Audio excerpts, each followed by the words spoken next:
This podcast is brought to you by Most Valuable Podcasts, leading the league in podcasting entertainment.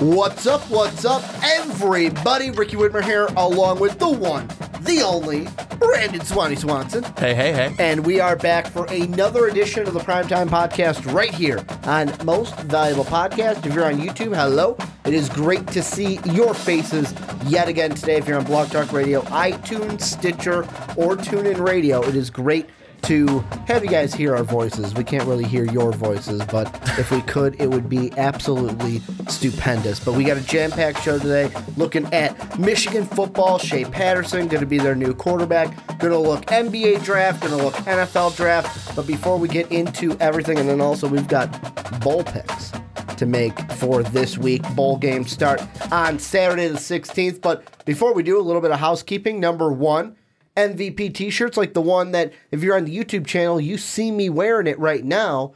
Go ahead and get yourselves one of these t-shirts. We've got small through extra large. It's all down below in the description. So if you're not one of those sizes, just lose a little bit of weight and it'll be fine. I mean, then you can get one. You know what?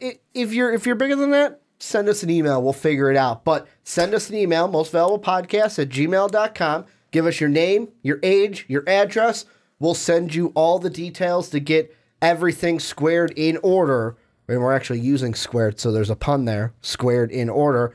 And then you can get yourselves an MVP t-shirt. Number two, patreon.com. If you have not checked it out, check that out. If you like what we're doing here, want to help support us, like Jake, Christian, Patrick, you can go ahead and do that. Patreon.com/mostvaluablepodcast. And then the last thing is on iTunes. Give us that 5-star rating. Give the Primetime Podcast, the Fast Break, the Onside Kick, the Rick and Johnny Podcast, all 5 stars. And the last thing, I lied to you guys because I just remembered, link is going to be down below in the description. We got a Bowl Mania pool. Brandon picked all the games. Well, not right now, but eventually. Brandon will have picked all the games. I will have picked all the games. Just straight pick. No confidence going. So if you want to be in our Bowl Mania pool, that link down below in the description as well. Winner will get like a $20 gift card, either like B-Dubs or Amazon or something like that. So you're going to win something, and you can compete against me and Brandon to see how many bowl games against teams that you never watched before, except when you get to the New Year's 6 games, that you can see if you're correct. And you may still not watch them. Yeah, you may still. That's okay. You may just say, oh, well, I picked that team. Good thing they won. But Brandon, we got a jam-packed show. Let's get right into it. First one, we're talking Michigan football. They get Shea Patterson, transfer from Ole Miss. This was his first year starting for Ole Miss. He's been there since 2016. This past year had over 2,000 yards, completion percentage of over 60, 17 touchdowns, 9 interceptions, and pretty much a lost season for Ole Miss after the whole Hugh Freeze exit / drama / situation, whatever you want to call it, for the Rebels. What I want to ask you, though, with Michigan getting Shea Patterson now, what does this mean for Michigan football? Well, I think that it's certainly a good thing. If you remember, Shea Patterson was a former number 1 overall quarterback recruit in the 2016 class, and it didn't pan out there at Ole Miss. You know, a lot of different factors. Certainly with the head coach leaving due to poor circumstances with him going. But 23 touchdowns, 12 interceptions in his not even full 2 seasons there, because he didn't get in full games in both years. But then he also threw for 3,000 yards in his 2 years. So that's impressive. He did a lot of things that I think people liked. And he will bring a lot of athleticism and talent to the quarterback position. But let me tell you is that Michigan, I think, was already going to be in a good spot at the quarterback position before Shea Patterson, because I want to talk about a guy now too is Brandon Peters. Brandon Peters, a guy who came in after Wilton Spate was done, after O'Korn was done, and Peters comes in 3 games with Michigan, 486 yards, 4 touchdowns, no interceptions. The coaching staff didn't really allow him to air the football out down the field. They were very conservative with him, but he did a good job. He did a really good job. He showed a lot of athleticism. He showed a lot of poise. A 4-star pro-style quarterback recruit in the 2016 class. So the same class as Shea Patterson. Brandon Peters also now has 2 years on Shea Patterson, and he's going to be the starter in the Outback Bowl against South Carolina. So he has one more opportunity to show why he should be the starter heading into the offseason then. So I don't necessarily think Shea Patterson, I do believe he's coming over here to Michigan because he fully intends that he can be the starter over here. But I do not believe that Shea Patterson coming over here automatically means that Shea Patterson will be the starter, because they have a slew. Michigan has a slew of quarterbacks on their roster. You've got Shea Patterson now coming over. You have Brandon Peters, Dylan McCaffrey, Joe Milton, Kevin Doyle. They have a lot of guys there. All of these guys with pretty good talent, with Doyle probably being the one that isn't, you maybe wouldn't put him in the group with the rest of them, but he is still a guy, part of the 2018 recruiting class that was named Washington, D.C.'s 2017-2018 Gatorade State Football Player of the Year. So that's not some small accomplishment. The reason I bring this up is because we want to talk about Shea Patterson in this segment, but I think it's also important to understand that Shea Patterson coming over here, as good as he is, as good as he can be, Michigan, I think, is going to be poised for a better year at quarterback, better years at quarterback in the future, just by what they already had on their roster. Well, and the big thing I think of is another thing you have to put in there is Shea Patterson is now coming over. He missed most of, let's see, what game was it? So ever since the LSU game, that was the last game he played, end of October, had missed the rest of the season from October 21st on with a knee injury. So nursing that, of course, you're going to be like, well, in the offseason, you should be able to rehab that up. But when he gets back out onto the field, how is that going to be a little bit different? Because whenever it's the knee, it's all about coming back no matter what it is, coming back and trusting it. Especially with a quarterback, you use your legs and your knees to plant and throw off of when you throw the football. So that's something with Patterson that I want to look at is how do you come back from that knee injury? The second thing is, I don't care who you are. Don't, like you said, don't expect Shea Patterson to start right away. And I'm not saying it's like, oh, Shea Patterson sucks, he doesn't deserve. No. They have so many people here, and it's kind of like what Jim Harbaugh said a couple years ago when they were talking about the quarterback situation for this year. He said, and the quote was, it will be a mediocrity at its best. Roll the balls out there and let them play. That's what we're going to get in the spring. Peters will come in, Patterson will come in, this quarterback, that quarterback, McCaffrey. Let's roll them balls out there. Let's let these boys play. And Harbaugh will pick the best one to start.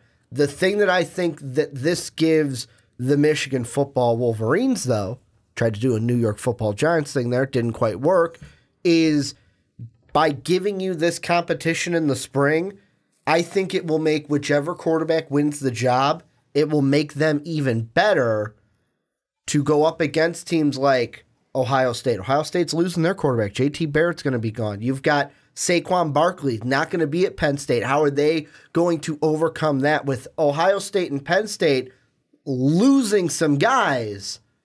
How is that going to help? And can this boost the Wolverines? Let's say Shea Patterson is the guy. Can he boost the Wolverines into contention to maybe win the Big Ten? Or can, by him competing with Peters, if Peters wins the job, can that boost the Wolverines into a tier to win the Big Ten East?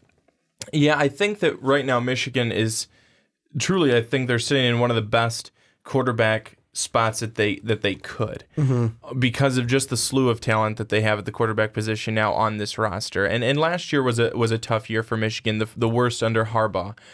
But there were a lot of reasons why. You know, the defense was good at times and really bad at others. Offensively, the quarterback position struggled, and that led to everything else offensively really struggling. It just seemed like a kind of a trickle-down effect at that point. But I don't think you're going to see that this next year. I think Michigan has a really good chance to bounce back in a big way, because usually Harbaugh defenses are very strong, very good, and those guys this past year who were newer, they have a year under their belt. Now going into a lot of them, for a lot of them, their sophomore seasons, they should be strong. And then you look at this quarterback spot. Now I want to talk about just two of the guys. Again, I know this is going to be titled Shea Patterson, but really there's a lot more to talk about than just him. Well, yeah, it's what does this mean for Michigan? So it was a whole kind of Well, I was going to say, I mean, if you've got a guy on there, Joe Milton, number 7 pro-style quarterback in the nation. He received 27 offers, and some of those offers from Florida, Georgia, LSU, Miami, and Tennessee. So all of those schools, many of them SEC schools, then with a sprinkle of ACC in there, that's pretty impressive. And you go to Michigan, you go to a Big Ten conference, and you go to a Big Ten school, and then Kevin Doyle, he also had offers from Michigan State, Nebraska, Iowa, Indiana, Purdue. So clearly those teams believe that he can play, and he can play within the Big Ten and be successful. All of that talent means competition, as you mentioned. Competition is in place to make people better. We're going to find out over this offseason, and as we get into the beginning of next year, as we creep into September, August, September, October, we're going to be seeing who is the best quarterback on this Michigan roster and who wants it the most, who is going to fight for it the most, especially in camp when they get together and they do everything like that and they start getting out there doing drills and then really getting out there on the field. It's going to be exciting. This is an exciting time, I think, right now for the Michigan Wolverines because last year is in the past. You didn't have what you wanted out of your quarterback position. You didn't have what you wanted out of your season. This year, you can take it by the horns and I think really be able to have success again, with last year being a fluke season.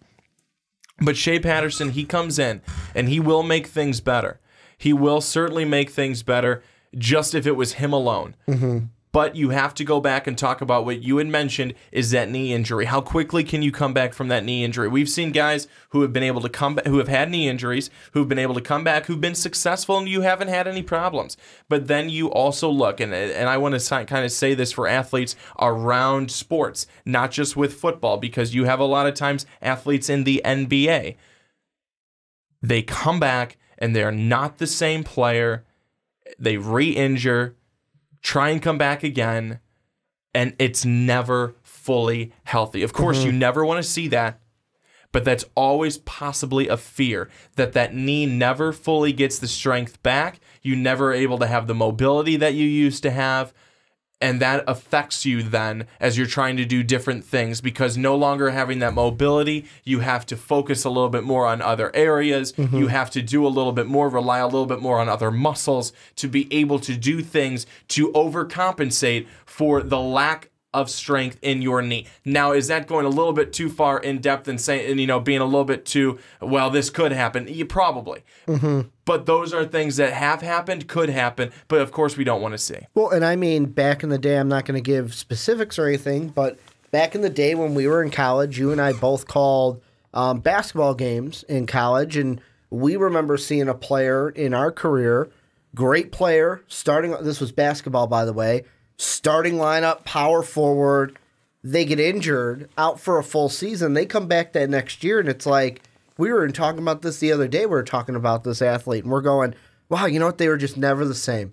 They were just never the same, could never be that same player that they were that last year. And with Shea Patterson, we don't know if he's going to come back from this injury and be the same Shea Patterson, or if he's going to be different. The good thing is, he gets to do it in a change of scenery, gets to work with a Jim Harbaugh. Thing that I want to ask you, because of, we already mentioned McCaffrey, we already mentioned Peters, now you're throwing Patterson into the mix. Looking at Joe Milton and Kevin Doyle, the thing I want to ask you is, I'm looking at 247sports.com, and let's say for Milton, they had for his, and I know these predictions mean diddly poo, to quote the great Jim Morris Sr., but just for an example, the two predictions for Joe Milton, they said 78% of people said he's going to Michigan, and these are writers and analysis guys for 247 Sports making these predictions. 22% said Florida, whereas on the other hand, Kevin Doyle, 88 said he's going to commit to Ole Miss, 12% said Pitt. Do you see this affecting Michigan, this transfer where either Doyle or Milton go, hey, do I want to go to this crowded quarterback situation? Or since I've got the time, since I don't have to sign my letter of intent until February, I'm pulling out, I'm reopening my recruitment, and someone else can get me, and I'll commit to you and sign my letter of intent for you in February. I think that's a good point to bring up. I think especially since you want to talk about Joe Milton first, Florida, they now have Dan Mullen. Dan Mullen is another guy. You talk about someone who's good with quarterbacks. I think Harbaugh would be one that you would want to certainly be with, but if you don't feel like you're going to be the main guy, then you have Mullen over here who you possibly could go with, who could possibly mold you. But again, I think you're still a young guy. You're still a young guy. You know, you've got some time to be able to sit and watch and wait and then get in there, bide your time and get in there. But if that's not for you, if that's not what you want to do, if you want to be a true freshman starting, then maybe you look elsewhere. But I do believe that there's a reason to be at Michigan. There's very many positive things at Michigan going on right now. I think moving from this past year, which again I'll say I think was a fluke off season for Michigan, they come to this year. There's going to be success this year and many years now down the line, certainly as long as Harbaugh is there. So that's for Milton. For Kevin Doyle, now I didn't hear about Pitt, but because I had mentioned with him all the other Big Ten schools. And this is just me looking at the 24/7, like the writers and stuff make their predictions. 12% of the guys did say Pitt. So that's just where I'm pulling that from. Or Ole Miss, you said right too. Ole 88% it said. I didn't hear about either of those, but if I was Kevin Doyle and I saw that Shea Patterson was coming from Ole Miss because of the problems there, because in 2018 you're not going to be able to go to a bowl game, even if we were able to get there. I would stay away from them. I would stay away from them.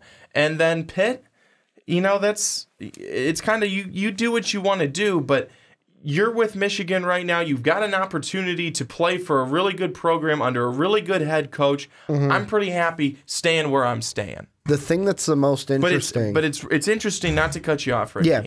It's just one final thing. It's interesting that you bring that up because that could be a possibility. That could be something in the back of their minds, especially seeing a guy who, all right, well, you know, he comes in, he starts... Peters is behind him. Maybe McCaffrey's behind them. McCaffrey's never taken a college snap.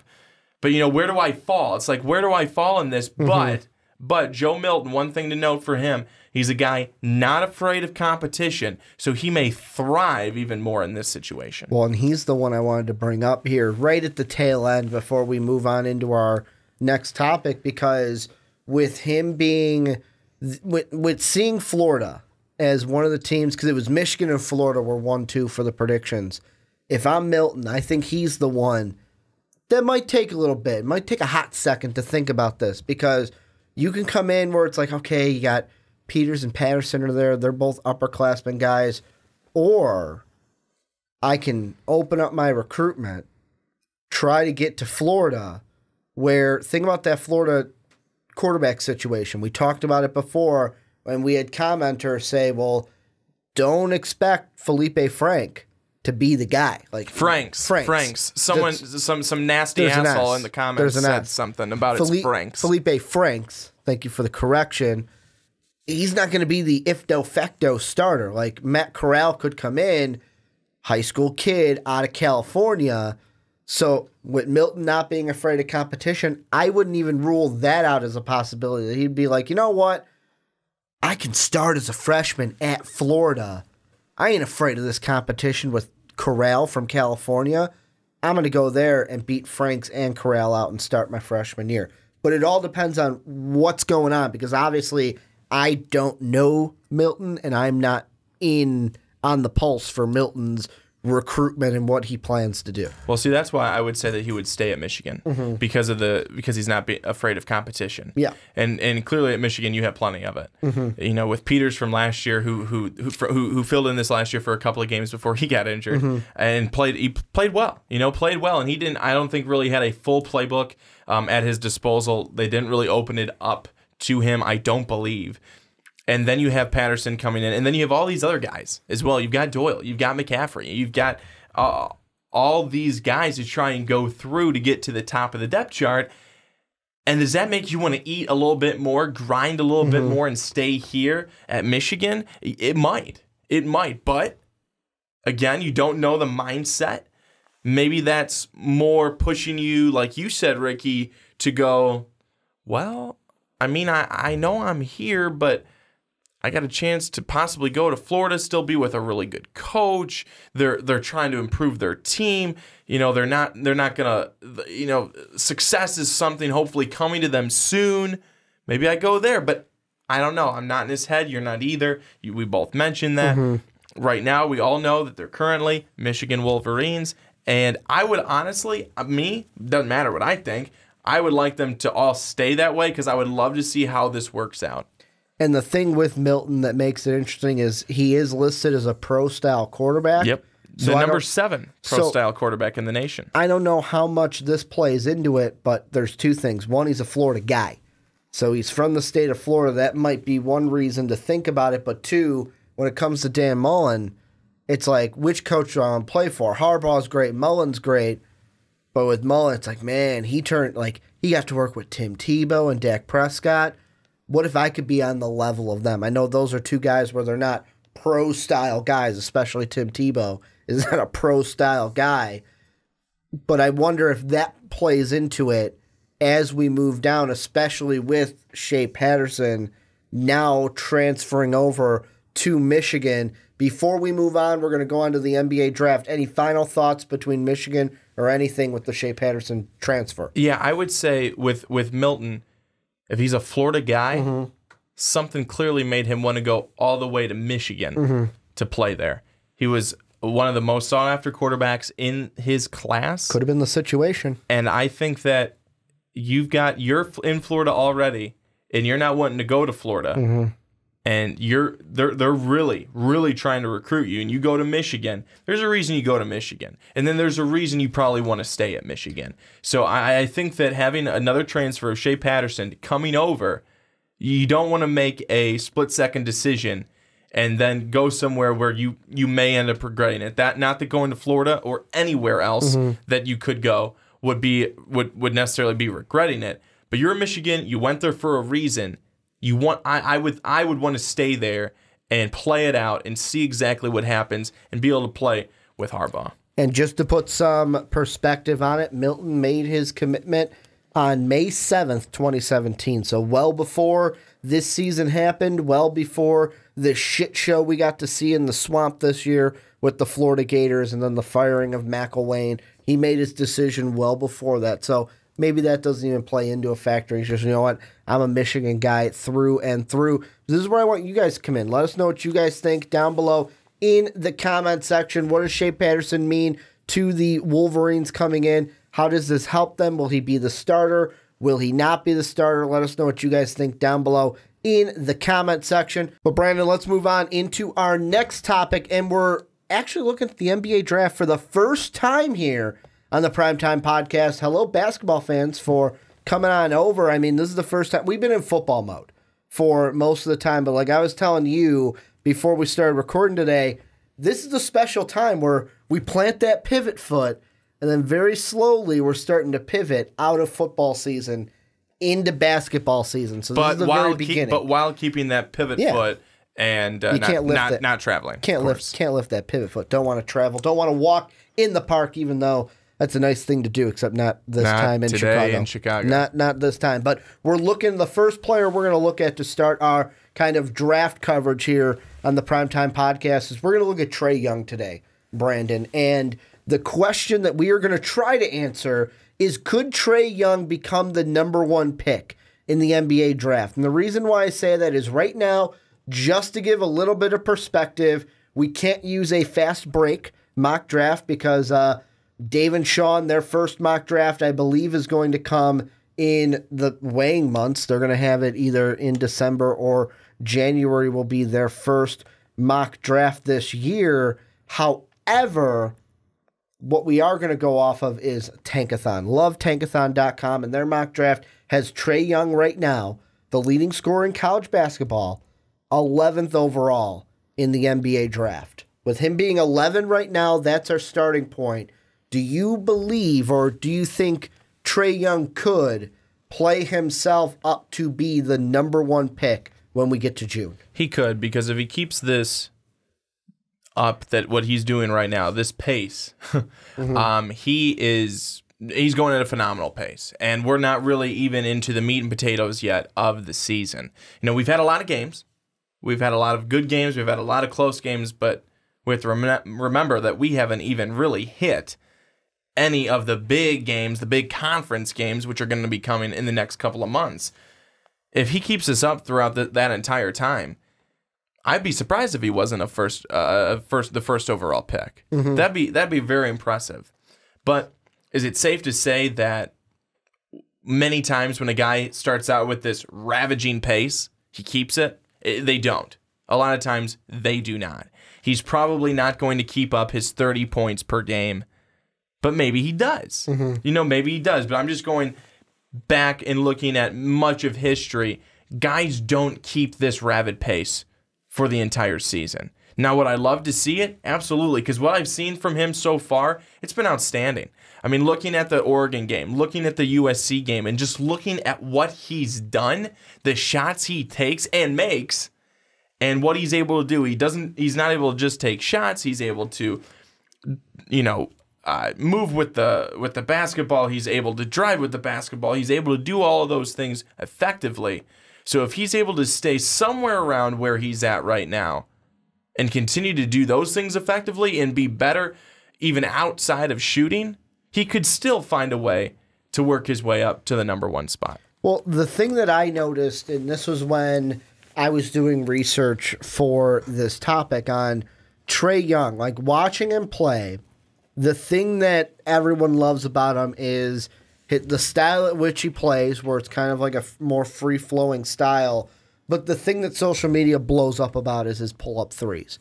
And however, percentage-wise, I believe in the last, 4 games, he's actually very consistent. He's taken 11 threes in each of the last 4 or 5 games.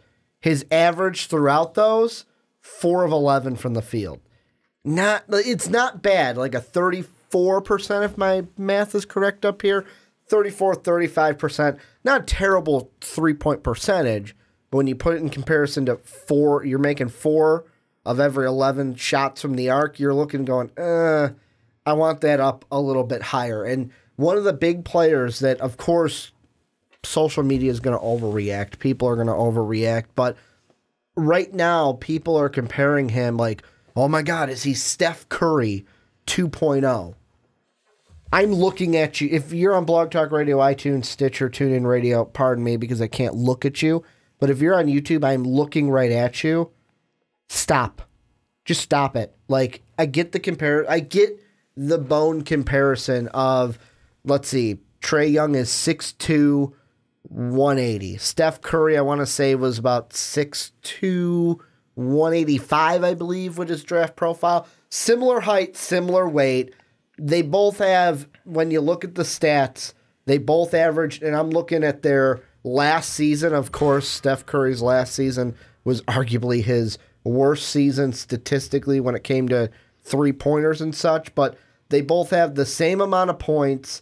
The assists, he actually has 3 more assists per game than Steph Curry did.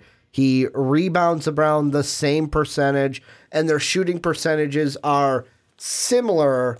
However, the three-pointer is the one that 41% from 3 was Steph Curry career-wise, because that 38% doesn't do Steph Curry justice, because that last year he wasn't as good behind the arc percentage-wise as he was the first 2, whereas we have 37.7 for Trae Young. I get what you're trying to do. I get, and I'm not saying you, I get what they're trying to do, comparing him to Steph Curry. Could he be the next Steph Curry? Sure, why not? But I'm not saying that. The thing that I would say, and I would use for that, is people are going to say his wingspan isn't big enough. Oh, he's a shorter guy. How is he going to go against the athleticism of the NBA? What my argument would be, if I'm going to bring Steph Curry into it, is Steph Curry did it like he can do it, but I'm not going to say that he's the next Steph Curry. You know what I mean? Well, I think if anyone were to compare him to Steph Curry, it would have to be Steph Curry 3.0 because isn't Lonzo Ball already better than Steph Curry? Yeah, but he's gonna in LeVar Ball's mind, of course. But he's got a wonky shot. Lonzo's got a wonky shot. He's got to go over to Lithuania with his brothers. Yeah. And he's got to train there for a little bit. Yeah. Because that's going to help. That's better than UCLA, apparently. And hopefully keep their hands off of all the things in the stores that say "do not touch." Yeah. But no, I think that everyone always gets really excited. Every sport, but that's what they have to be able to try and compare him to. And then there's people who would say, well, don't compare them at all because they're both completely different players. They may have similarities, but they're different players. They have different styles. One may like to drive more, the other one likes the outside shot, even if they're both outside shooters. You know what I'm saying? Like, there's something different in everybody. But what do we do? As American sports people, we love to compare. We compare everyone to the greatest. We compare everyone, any good quarterback that we see coming up, Tom Brady or Aaron Rodgers, is or LeBron the something next? Like that? Is or, LeBron as good as Michael Jordan? I mean, but it's what we do. It's what we do as sports people, sports fans. That's what we like to do. I don't know why we like to do it, but we all do. And my whole point with this is that obviously we can't, because then that just gets us to a point where then we start to see him do something wrong. It's like, no, he's bad. He's not gonna be like Steph Curry. He's not good. No, so he is his own player. Trae Young is going to be Trae Young when he gets to the NBA. He's not going to be the different version of Steph Curry. No. He's going to be the first version and only version of Trae Young. Unless, of course, there's another guy that comes along and his name's Trae Young. You know what I'm trying to get at here? It's just that we cannot do this continuous, well, he could be the next so-and-so. Oh, he could be the next. No, just stop. Just stop. Because that gives you expectations, and you create these lofty expectations for a player that maybe necessarily aren't there. And then when if they don't meet that in your mind, then they're not a good player. But I can tell you what is that going back to where his draft stock could be in the upcoming 2018 draft.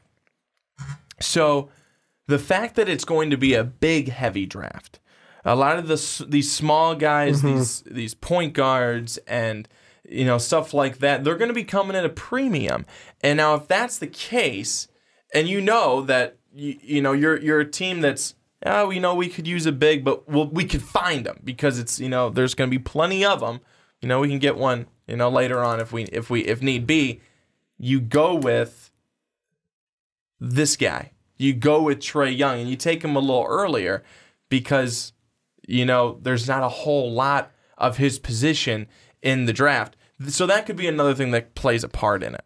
I'm going to say this. I think as of right now, and of course my opinion can change. Let's say he goes through the conference schedule and, to quote Jim Morris Sr. again, plays like diddly poo.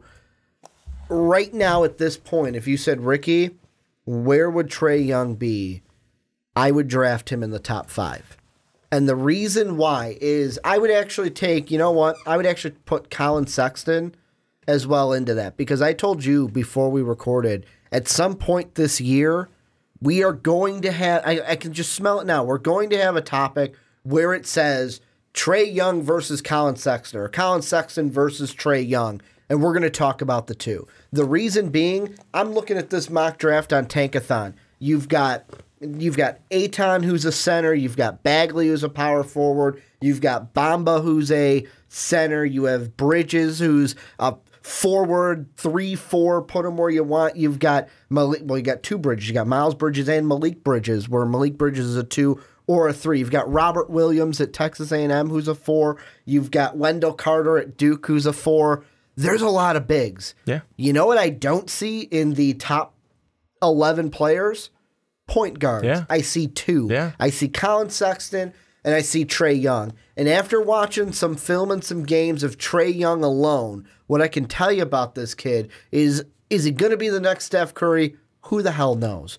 But what I can tell you is I think this kid is going to be special because he's got a three-point shot. Is he the best driver to the basket? No. Is he a little small and the guys in the NBA might be bigger? No. But I will take that. I will take a shooter over a pure driver any day of the week for the NBA, because what have we seen the NBA go to? If you have a guy who can shoot the ball well, your team means business. The Golden State Warriors have banked championships off of guys who can shoot. Klay Thompson, Steph Curry, these are guys who can shoot the basketball. You want to know what doesn't win you championships? When your best player is a 4 or a 5. That's what doesn't win you a championship. Plus, the one thing I didn't mention with Trae Young that I really like about his game, yeah, he can shoot the three, he can shoot from deep. He can also pass the ball. There were times he'd drive in, throw the ball in there to a guy cutting on the baseline. I was like, holy shit, how did he fit that in there? How did he get that to that guy? This is a guy to me where, I'm going to say it right now, we're going to talk about him when the draft comes the same way we talked about Lonzo Ball. You want to know the big two differences, though, that's going to be said about Trae Young that was not said about Lonzo? The first one is we're not going to talk about his shot at all because he doesn't have a weird shot mechanic. Number two, we're not going to talk about his dad. We're not going to talk about any pressures. We're not going to have him overhyped because of his dad.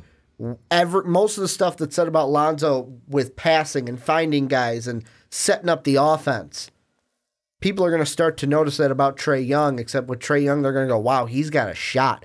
We should draft him because he can do a lot more. I know defensively people are going to say, well, he doesn't play good defense. Guess what? How many times has Steph Curry been knocked for his defense and his team wins championships? And I know I said, oh, don't compare him to Steph Curry. That I'm going to use as a little comparison because just because you have a knock on defense doesn't mean you're up. I'm not going to draft you in the NBA because, I mean, the NBA, some people play defense, but it's more of an offensive league now, if anything. So, oh my gosh, the NBA is so stupid. I can't even stand it. But I wanted to find a difference from Curry and Young so that we could just clear this all up. So I found it. Okay. Curry has a higher set point at the top of his forehead when he's shooting, whereas Young has his set point at chin level and shoots more out than up.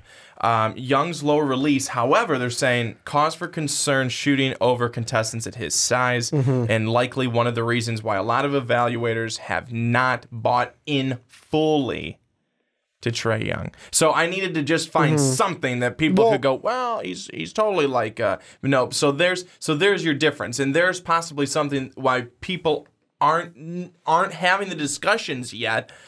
Outside of us on the MVP podcast, and in the Primetime podcast, is the fact that they see something like this and they can say, well, that's enough to not make him a number one. You know what I'm saying? And here's one. Because that's the discussion that we're having. Here's one of the last things that I'm going to say, and this is the last kind of topic, just to bring it all full circle now. The question at the beginning: could he be the number one pick?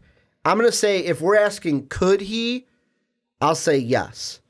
But if the question is, will he? I'm going to say no. And the reason being is, fuck it, I'll even bring Steph Curry in again. He was drafted 7th overall in 2009, I believe it was. Did Steph Curry come into the league and boom, right away, he was Steph Curry? No. Took him a few years, took a coaching change, even though Mark Jackson was a good coach. Took a coaching change for Steve Kerr to take that team over the top, although people believe that Mark Jackson could have done the same. My point is, Trae Young to me, when we get to the draft, I'll probably have him still, unless, like I said, he completely craps the bed during conference and tournament time. I think he's going to be a top 5 talent. We're both going to have him and Sexton in the top 5 of players overall, especially on our big board that we will eventually do in January. And I feel like he won't go number 1. He might not go number 2. He may go 4, 5, or 6. However, the team that gets him I think he will develop, and that set release, I think that's something he works on. I think that's one thing at the next level. They go, okay, we're going to help change your release point where you're doing it. And that's something that can change. I mean, look at an Oklahoma guy that you brought up to me before we hit the record button in Buddy Hield. He was a guy who, of course, he was a senior, not a true freshman like Young is, but he was shooting with the wrong hand and eventually changed. Like his sophomore year compared to his junior year, completely different because he was shooting with the wrong hand. And then the angle where he was shooting was also different too. So a reason why he stayed longer was to go that. to his senior year and to change it, which is why we've been able to bring up a discussion of should you stay longer in school just because of the possibility of something like that to happen. Which is interesting because one thing, there's pros and cons to each, I believe, but one thing that you could say for the NBA side is, let's say he goes to, I'm just going to throw out a crappy team like the Bulls. The Bulls. Fine. Yeah, I'll say it. What if he goes to the Bulls? Well, the good thing is Bulls probably aren't going to be competing for a championship anytime soon. No. So while the Bulls are a little bit stinky, you can change those things while earning an NBA contract compared to staying in school. However, you can do both. Buddy Hield stayed in school and changed it. Like, there are reasons why people are saying the same things now about Ben Simmons, that, hey, he should be shooting with the other hand. I mean, Buddy Hield changed, Wooden Award winner. So, I mean, things like that can change. What are your final thoughts? Could Trae Young be the number one pick? And right now, of course, this can change, but at right this point, do you envision that happening where it's first overall pick, Trae Young in June? No, probably not. It's going to probably be Bagley. But I think that right now, if Trae Young, if he can continue this, again, just rabid pace, he's going to continue to make a name for himself. People are going to be looking at him. NFL, we're in football, but we're going to that next. And NBA scouts will be looking at him and really, really diving in deep on any weaknesses that he has, and then additional strengths. So I think that if he can keep this up, he's going to bring a lot of attention to himself, and he'll find himself, if not at number 1, rising up from number 11 where he is now. I think right now, and our first big board for us will be the 30th of, no, wait, that's not right. Our first big board is going to be the 25th, the start of the official start for us here on the podcast of conference play. January 25th will be the day we record, so the 26th it'll come out. That will be our first big board for the NBA draft. And right now, if I had to do a big board tonight, Brandon, Trae Young would be top 5 on that big board. Colin Sexton would probably be there also, just because of what point guards mean when you get them into the NBA. If you're going by, I mean, just with our college football big board, I mean, if you're going with your top 25 of the best players right now, I mean, I had Baker Mayfield plenty high, and a lot of people aren't saying that Baker Mayfield was going to be one of the top picks. The same can be said in this situation. You know, someone may be saying, and experts, which they're not, may be saying, you know, he's not a top 5. But could you definitely put him in your top 5 on your big board? Absolutely. Here's a little bit of housekeeping at the end of this for our NBA draft aficionados out there. That's Ricky's big word of the week. Write that one down. Of the week! Number 1 is our first big board here on the Primetime Podcast will be January 25th will be the day Brandon and I record it. The 26th, 27th, 28th on YouTube. The 26th is when it'll come out on Blog Talk Radio, iTunes, Stitcher, and TuneIn Radio. The first mock draft for the Fast Break guys, I want to say, is going to be January 3rd, I believe, is what they have down for their first one. I'll ask Sean to give you guys an update on the Fast Break this week. From the spreadsheet I'm looking at, though, January 1st, I believe, or January 3rd will be the first one that they do on their side. But I want you guys to chime in if you have not already. Let us know what you guys think about Trae Young.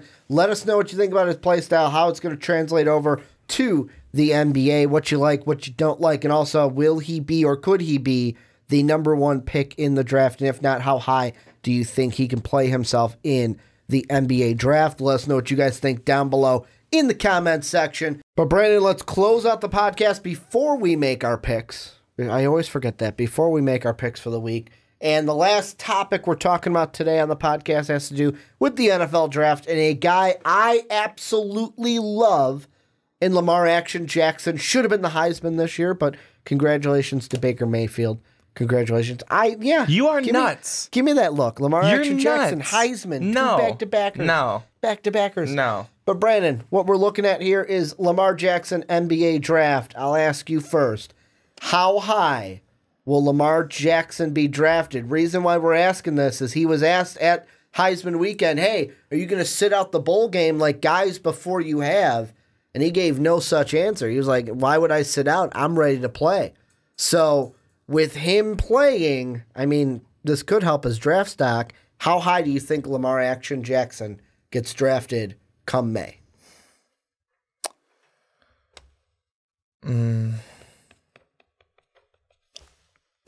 I think that he's got to be somewhere in the high second round, low first round.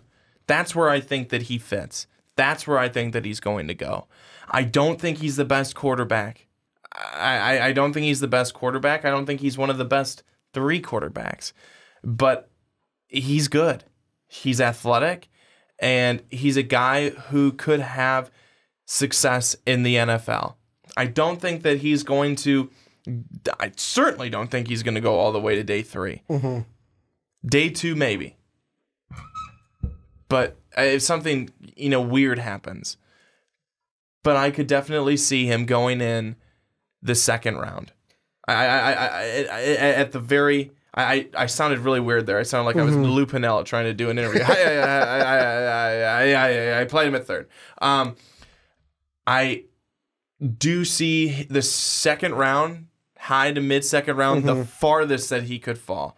And I say that because, again, I don't think he's one of the best quarterbacks coming into this draft, but I don't think he's one of the worst. I think he's a good talent. He's showed a lot. He's clearly been one of the best players in college football in his time being at Louisville. My question continues to be, how do NFL teams view him as an NFL starting, emphasis on the starting quarterback? Well, and that's a big reason why I feel like Lamar Jackson, obviously he's not going to be, in my mind, a guy that gets drafted by the Browns at number 1 or the Giants at number 2 or even the Broncos at 5.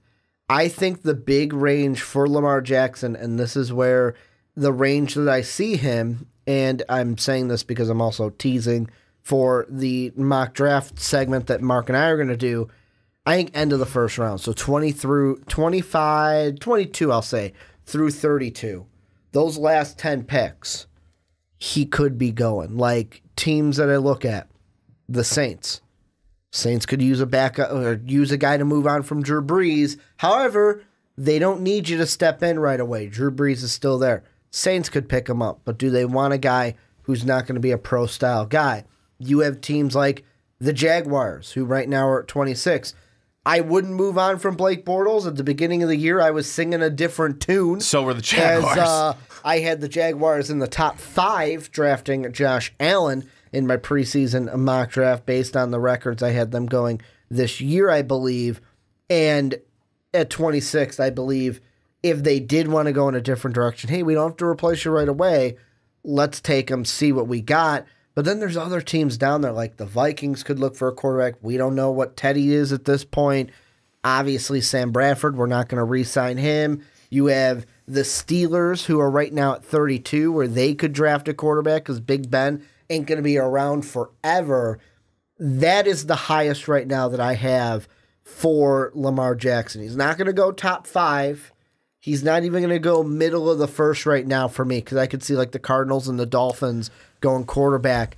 I think end of the draft. So like Saints, Jaguars, Vikings, Steelers. What about the Patriots? What about the Patriots? And I ask the question only because Tom Brady will not be there forever. We know that. We don't know how much longer he'll play, but he won't be there forever. Who they have as their backup right now? Brian Hoyer. He's not going to be the next answer in New England. but they're going to need a quarterback. Would they be willing to go with someone like a Lamar Jackson, who is so completely different than Tom Brady has been for so many years? Here's the question I want to ask you. You can't ask a question with a question. No. I want to get your opinion on this, because this plays into your question. Is I feel like there's two things that he has to hit, and one of them, the second one, is my question. The first one I'll say.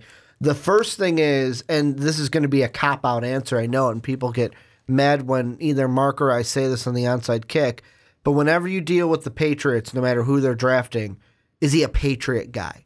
Basically, is he a Bill Belichick, do your job, do it the right way?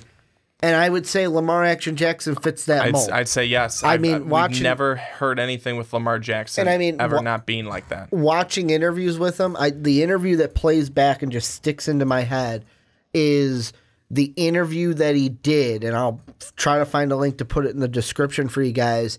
The link that sticks in my head is when he did an interview on the Dan Patrick Show. It was either right after winning the Heisman or right before he won the Heisman last year. And I remember walking away from that interview going, how humble is this kid? Like, not a boisterous kid. He's really humble. I could tell it comes from he was raised right, is what I'm trying to say. And like, just on that alone, I think he could be a guy that goes into that Patriot locker room and fits in with that Patriot way. The question that I have, and I don't know if this is a question, that's why I'm throwing it out at you. Tom Brady is like, he's the Adonis of the NFL. Like, if you're chiseling out a quarterback, most of the features that you have in a quarterback are coming from Tom Brady. Maybe you pick the arm of like an Aaron Rodgers because you really want him to bolt that ball, or you want the legs of Russell Wilson because you want him to move. But if you're just saying, I want my quarterback to be modeled after somebody else, 9.9 out of 10 times, you're picking Tom Brady. And I wonder if, could the Patriots be successful, or could the Bill Belichick, what he does with his offense, be successful with a mobile quarterback and not a strict traditional pro-style guy? Could it be the same with a Lamar Jackson who can do it with his legs and his arm? Well, I think to answer that right away would be Bill Belichick doesn't even know. Because he's never had somebody. He's had Tom Brady. He's had Tom Brady. Tom Brady doesn't run, not for many yards at least, and not often. With Jimmy Garoppolo, when he was in there for a little bit when Tom Brady was suspended last season, Jimmy Garoppolo can run a little bit, but I don't think that they've never had someone like a Lamar Jackson, who the closest is was able Jacoby to. Brissett. Yeah, but I mean, even then, Jacoby Brissett, I don't think he's not Lamar Jackson. No, he's not. I mean, he's not even close. Lamar Jackson is so much more talented and skilled, I believe, but and has more athleticism. But Lamar Jackson, a guy who can do both things, a Patriot team that I think is they just want guys who win. I think that's really all that it comes down to. And Robert Kraft is the owner and wanting to, make sure he's got a team. Or have that winning mentality. He just wants wins. He just wants wins. He doesn't give. I don't think he really cares how they happen, because he'll cheat to get them. But I don't think that they really care who gets them the wins, as long as they're doing it. You know what I'm saying? Yeah, is that I know what you're saying. Their players haven't always been the biggest names. And they've had the Randy Mosses. They've had the Corey Dillons, back in the day. Those really good guys. And right now they've got Tom Brady, clearly. I mean, I didn't need to say his name because everyone knows he's been there forever. But Tom Brady. Now you look at your wide receivers. They've never had, outside now of Randy Moss, Julian Edelman, Wes Welker, Danny Amendola, now Brandon Cooks. I mean, it's not Antonio Brown on the other side. It's not A.J. Green. It's not, DeAndre Hopkins. It's not any of those types of guys. It's kind of smaller name guys that get the job done. Did you say Randy Moss? Oh, yeah. I said outside of Randy Moss being there. He's the most Antonio Brown, A.J. Green guy that they had, and he wasn't even drafted by the Patriots. No. No, I mean, he came over and either a trade or free agency from the Raiders. Yep. So what I'm trying to say is I'm trying to make a case that Lamar Jackson would fit just fine on the Patriots and be successful for them, and the Patriots do not care who you are as long as you win. My only thought with that is, would the Patriots, let's say right now they sit at 30 as we're recording this on Tuesday night, would they draft a quarterback at 30? I would look at that and go, maybe not. Maybe they wouldn't draft a quarterback at 30, maybe later in the draft. Actually, I'm going to throw out the team that I had them going at because I was thinking in my head, by the time this segment, like if you're on Blog Talk Radio, if you listen on Blog Talk Radio, odds are you listen to the Onside Kick the same way, so you get the full mock draft there. And if you're watching this on YouTube, this is going up the same day as that 22 to 32 range that I have Lamar Jackson going in, so you can check it out there.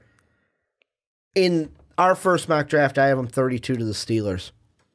Because I look at it and I go, Big Ben, like, he's not as big and bruising as Big Ben, but Big Ben's a guy who can do it with his arm. Not much now, but when he was younger, could do it with his legs. And I mean, the Steelers have had guys that can do that are guys that they're not scramblers like Tim Tebow was, or like we were talking about with like Johnny Manziel. But I mean, maybe I'm wrong for thinking this, but like I'm like, yeah, Big Ben does that. And if I'm not mistaken, Cordell Stewart was the same guy. I know it wasn't a Mike Tomlin guy, but Cordell Stewart was that similar kind of quarterback for the Steelers that could do it with his arm, but could also run the ball as well. And I just look at it and I go, he could fit in with that Steeler locker room as well, because he's a guy that is humble, but he's all about the team in the end. And he can go into that locker room and just embrace that Steeler way. Truly, I think Lamar Jackson would be able to fit into any locker room in the NFL. I do think that he would be better served in a situation that is one of a winning component, because right now, of what we've seen, and unless this general manager and stuff changes it, the Cleveland Browns, if you are a quarterback and you go to the Cleveland Browns, you have zero hope. You have zero hope. He's not going to the Cleveland Browns. No, he's not. I don't believe so. But you have no hope. You are doomed. That is what we know of fans of the NFL, seeing what has happened to quarterbacks go to the Cleveland Browns and fail because the team and the ownership and the management is unable to get anything else around you, is unable to get, really get things going. Or maybe, and I don't want to say it because I do like him, or maybe Hugh Jackson is not the guy to be able to do it. So I would not want to see him go to Lamar Jackson, being him, go to a team like the Cleveland Browns. Would he thrive in their locker room? He would thrive in their locker room. Can I say something really quick? I am on a roll right now, my man. I want to throw this out because it's funny. You say you don't want to see him going to the Browns, then don't look at the first mock draft put out by CBS Sports, because guess where Chris Trapasso has him going? Number 1 to the Cleveland Browns. He says, seems unlikely right now, but by the time we get to late April, this could happen. I think it's ludicrous, but I had to throw it out there because you said there's no way he's going to the Browns. And I remember seeing this going, what are you thinking, Chris? I just don't want to see another guy's career ruined by Cleveland because the Cleveland Browns can't get their act together. And I just want to put that right there. But here's one thing that I wanted to bring up. Here's two quotes about Lamar Jackson on where we could possibly see him go based on these quotes. So these are of recent. The first quote is from Rich Bartell, who is a former backup, NFL quarterback. He says, quote, "To me, he's going to have to learn to handle punts and kickoffs and become a slot or an outside wide receiver who can go back and take a snap as a third-string quarterback." And then another quote, this is from an unknown NFL personnel director, quote, "He can throw but can't, meaning every now and then he'll hit something. He's a really good athlete," end quote. So what the second quote says to me is like when you say, oh, she is not really good looking. I don't think I'd ever date her, but man, she's a nice person. And the first quote is clearly they've already written off him being a starting quarterback in the NFL and are basically saying, you know what, you're going to just change positions altogether. So I absolutely hate when they bring up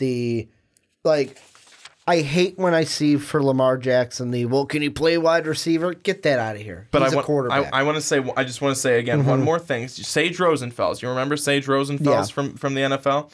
So he feels that Lamar Jackson is not an accurate passer, and the running around stuff only goes so far in the NFL. But then, of course, Bobby Petrino disagrees with everything that they've just said. He believes that he'll totally be able to be a quarterback in the NFL, everything like that. And for people, I just want to put out there too, and then I'll let you go, Ricky, is that for people that believe that Lamar Jackson, he's not the right size. He's at his size, at his 6'3", 212, smaller frame, he's not going to be successful. Well, let me tell you about the NFL quarterbacks with that build. Derek Carr, Kirk Cousins, Tyrod Taylor, Andy Dalton, Deshaun Watson, Alex Smith, and Matt Ryan.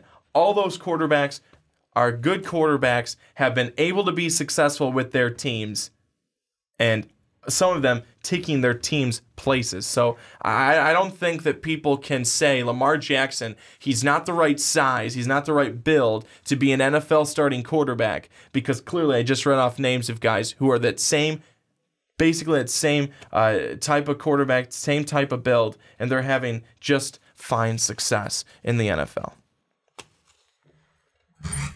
You know who else? And I know that this came, and I'm looking at old draft profiles now. I'm going down a rabbit hole that I don't want to go down, but I'm going to go down it.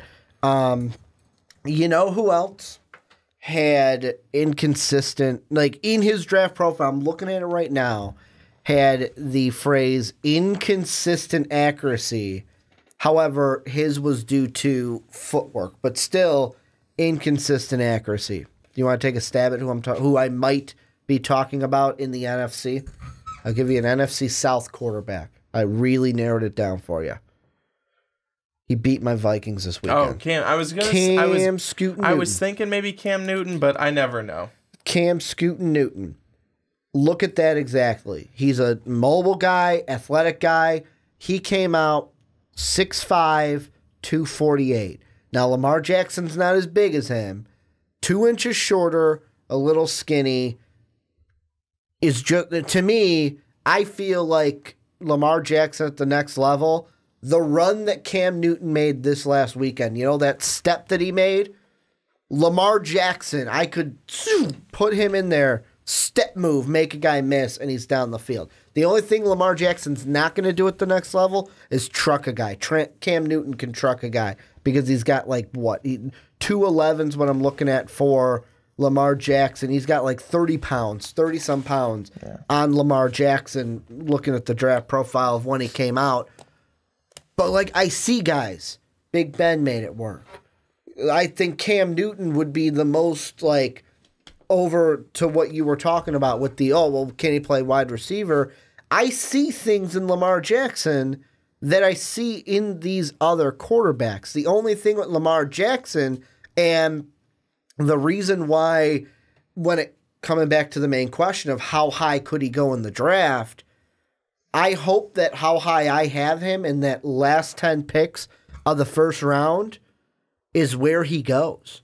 Because I could see him, there's one team I didn't mention. I hope he doesn't go here. But I could see him going 22 to the Bills. Bills need a quarterback. Nathan Peterman's not the guy. They hate Tyrod Taylor there. I don't want to see that, though. To me, I'm saying I don't want to see that. To me, but that's a bit weird why they would hate Tyrod Taylor, because they're always trying to bench him at every, either he's injured, they try to bench him, you can see that they don't want him to be the future Well, maybe quarterback. they should invest in some freaking wide receivers or some weapons over Instead there. of trading it's him and to the LaShawn Rams. McCoy. That's all you've got. Instead You've got of trading Kelvin their wideouts to Benjamin the every other 3 games when his knee's not hurting him. You had the same thing with Sammy Watkins, who couldn't freaking stay healthy, had the injury bug like it was his job to do, and then you got you have just a mix and match of wide receivers. You had Robert Woods before he became good. You have all these guys. So that obviously you've hit a nerve here. That's so frustrating to me that you talk about these guys and you want to bench them. I'm not going to bench you because we don't have any good talent around you. You can't. No one will make plays for it, but we want to bench you. You are a son of a bitch if that's what you're going to do, because these guys are out there trying to compete with absolutely squat diddly to throw to. No one's out there trying to make a play, and that's what you've got. We couldn't make our third Jim Morris Sr. reference to the podcast. Diddly poo! You got diddly poo! Oh, you say, gosh. And you came so close to it, too. You said squat diddly. It just totally frustrates me. I'm not saying that Tyrod Taylor is the best quarterback in the league. He's not. But when you continue to try and say that he's the problem so that you can try and get rid of him and get somebody else, you're going to have a Cleveland situation. So Buffalo, don't do it. Point I was going to make, though, I love the rant, though. Thanks. Point I was going to make is in that bottom 10, you do have teams like the Saints. I'm going to throw the Jaguars in there, even though I'm not completely sold on it. The Vikings, the Patriots, the Steelers. You've got teams down there that could say, hey, you know what? We'll make something happen. Or you could see something like what happened with Minnesota when they got Teddy Bridgewater. Maybe there's a team like the Cardinals, like let me throw this out there. The Miami Dolphins. I don't know right now where their second pick would be, but let's say they work something out to, let's say with the last pick or the first to last pick, they do what the Vikings did. Hey, let's make a trade, get in there. We didn't take a quarterback up at 14 where we are, but hey, we can take Lamar Jackson, let him be the backup to Ryan Tannehill. Like, there are teams that need quarterbacks, so I think it's going to be interesting as we move forward for Lamar. I think he's a first-round guy. I think he either gets taken by one of those teams in the bottom 10 or a team trades up to grab him in the end of that first round because they don't want him to wait day 2. No, well, I mean, we'll just have to see. Like I said, I think that there's other quarterbacks that are in front of him that are better, but I definitely don't think that he is someone that will fall too far into the second round if he were to go there. I mean, I would really picture him as the latest that he would go would be middle of round 2. And I would say that would be the latest. We're not going to, I'll tell you this, we will not have a Geno Smith situation with Lamar Jackson. If we do, I'm sitting there going, what is going on right now?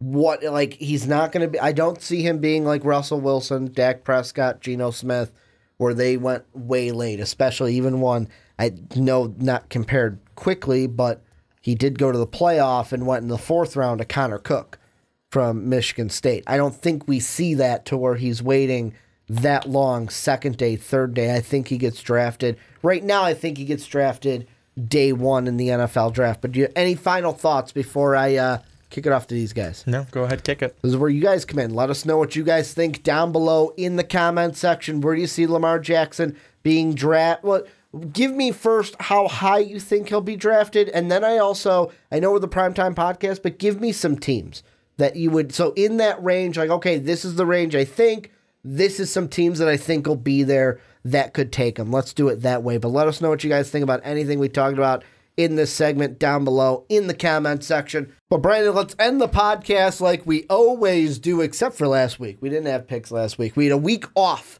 from our picks as bowl games start this weekend. A little housekeeping before for our YouTube audience, if this is the first thing you're seeing. Down below, check it out. We've got our Bowl Mania group. Yes. It blanked me for a second. Bowl Mania. Brandon, eventually he'll do it. As we're recording it, neither Brandon or I have made our picks, but eventually, before Saturday, we will. He made his picks. I'm making my picks. You make your picks. Winner gets a $20 gift card to either Amazon or B-Dubs or something. So I'm hoping I win so you can give me my gift card. It's going to be a great time, and see if you guys can stump the guys from the Primetime Podcast. But this week we're going through, I want to say it's 5 games we've got this week? I think so. A little sampling of some bowl games this week as they all start on Saturday. And the first one we are looking at, Brandon, is the RL Carriers New Orleans Bowl. We've got 10-2 Troy. They beat LSU this year against the Green Machine from North Texas. Troy is a 6.5-point favorite. Who you got, Troy or North Texas? I got to go with Troy in this one. They're looking back and to that LSU game. They're going to look back to that game to give them motivation in this one against North Texas. I think they'll be able to take it. I'm going to go with Troy as well. 10-2. I know North Texas is 9-4, but hey, this Troy team, they got a big win over LSU, and if you can beat LSU, you should be able to beat North Texas. Then we're moving on. We've got the Auto Nation Cure Bowl. Took me a little bit to read that one. These bowl names are ridiculous sometimes. This one of the more tamer ones, so you're probably like, come on, Ricky, you can get through it. I believe in you. But we got 6-6. 6-6. Western Kentucky against 6-5. We're just giving them out nowadays. We've got Georgia State. Georgia State, a 6.5-point favorite. Who wins this one? Well, Western Kentucky, is that not where Jeff Brom had come from? Yes. The Hilltoppers. Western Kentucky, they're going to play like they still have his offense in place. Western Kentucky gets the win. Yeah, in this one, I mean, this is just me, I'll be honest, just picking a stick. I'm gonna go Western Kentucky over Georgia State. Now, part of me wanted, we got a upset alert. Yeah, upset special. Part of me wanted to go Georgia State because they had, what was his name? It was like Ron Harper or Roy Harper. They had a guy in the tournament, a couple that could shoot some threes, did nothing in the NBA. His dad was the coach on the sideline. Oh, fell off his chair. Yeah, fell off his chair when his son hit the three-pointer against Baylor. I think it was staged. Yeah, I almost picked Georgia State for that, but I'm going to go with the Hilltoppers as well. Then we've got our next game, the Las Vegas Bowl, and obviously Las Vegas. We've got the Oregon Ducks playing host to the number 25 team in the nation, the Boise State Broncos.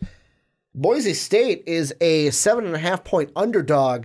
I'm hitting the upset special. Willie Taggart's not there. Boise State walking away with the win. Me too. I was going to say, honestly, the exact same thing. Oregon is without their head coach because, he's gone. Mm-hmm. So Boise State, I'm going to say Boise State's going to get the win in this one. I think just the better overall team throughout the season. Then we've got the Gildan, New Mexico Bowl. We've got Marshall. We are Marshall at 7-5. Going up against the 7-5 Colorado State Rams. We've got CSU, 5.5-point favorites. Who you got in Albuquerque?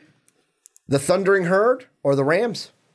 I'm going upset special. Okay. I'm going to say Marshall, and I'm going to say 3-1 podcast. And I'm going to say because of that, they're going to win because of Matthew McConaughey, and he's going to come in for a very influential speech right before the game. He's going to get them going. All right. I'm going with Colorado State. I think they win this one. No upset special for Marshall, even though I did like the movie We Are Marshall. It was pretty good. I liked Matthew McConaughey's performance. Then our last game of the week. There's only 5 of them this week. I know you're sad, but we've got the Raycom Media Camellia Bowl between 6-6. Yet again, we're just giving them out at 6-6. Mid-Tennessee. It's not 5-7. Going up against 7-4 Arkansas State. Arkansas State, the 4-point favorite, and I'm going with the Red Wolves in this one to chop at the bit and get a win. Yeah, Middle Tennessee, you are pretty good in college basketball, and you screwed me over in my bracket just a few years ago against Michigan State, so thanks a frickin' lot. I'm going to go with Arkansas State to get the win. Yeah, I'm going to go with Arkansas State as well. This is where you guys come in. Let us know who you guys got down below. Also, make sure to join the Bowl Mania group for the Primetime Podcast this year. Put your entry in there. Try to win a gift card. Try to beat Brandon and I at picking some bowl games, picking some winners. This is fun for us to go up against you guys at the end of the year when we get to these bowl games. But I want to thank you guys for, if you're on YouTube, thank you guys for checking out this shorter pick video because there were only 5 picks today. We're going to do each of the bowl games through the week. And we are really excited about it. Here's the thing. This video may be shorter, but as we get later on, they're going to get longer because we're going to have even more games than we picked during the regular season during a week because they are going to be going Tuesday, Wednesday, Thursday, Friday, Saturday, every single day almost. And Brandon just loves that. And Brandon loves bowl time. But if you listen to the whole podcast, thank you guys for sticking all the way through. Housekeeping here at the end. Number one, you want a shirt, check the description.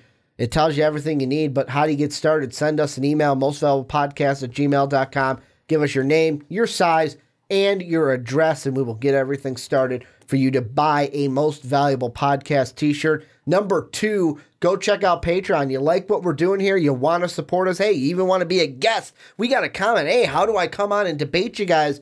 How do you do that? You check out patreon.com/Most Valuable Podcast, and you look at our tiers and rewards, $10. You can join us for a podcast each and every month. You are at that tier. And then finally, if you're on iTunes or have an iTunes account, please go ahead, give us a 5-star rating on iTunes. It would mean the world to us. And then do the same for the Fast Break, the Onside Kick, and the Rick and Johnny podcast. I want to thank you guys for watching on YouTube, for listening on all our podcast services that we are around the world. It really means the world that you guys check us out each and every day. Thank you guys for that. But as always, have a good day, everybody.